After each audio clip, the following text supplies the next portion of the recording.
Hello and welcome. I'm going to be answering NECO 2019 Economics Objective Past Question 22. The ability of workers to do more work during a given period of time is referred to as A. Demand for labor, B. Efficiency of labor, C. Labor force, D. Mobility of labor, E. Supply of labor.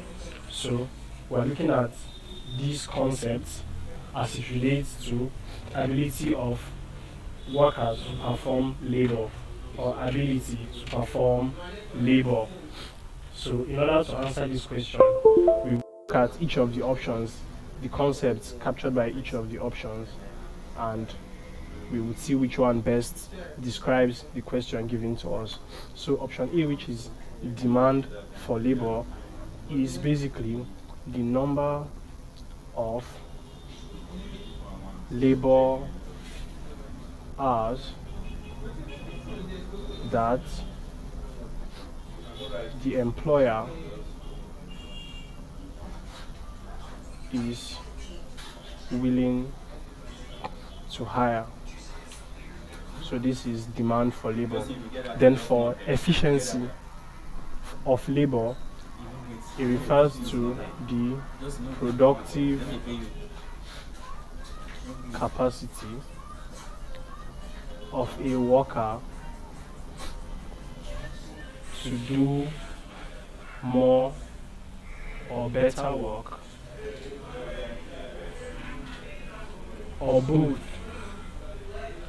within a specified time. Now, the labor force refers to all the members of an organization who are able to work. Then mobility of labor, option D, refers to the geographical and occupational movements of workers. And then supply of labor, lastly, refers to the total hours that workers will work at any given rate. So from the explanation of all the options we have here, we see that the demand for labor has its definition.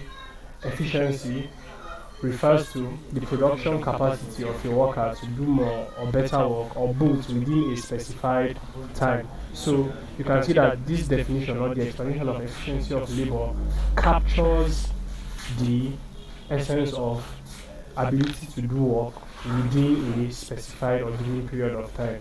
So the correct answer is B, efficiency of labor. So please subscribe to this YouTube channel for more videos and for more past questions and answers. Thank you.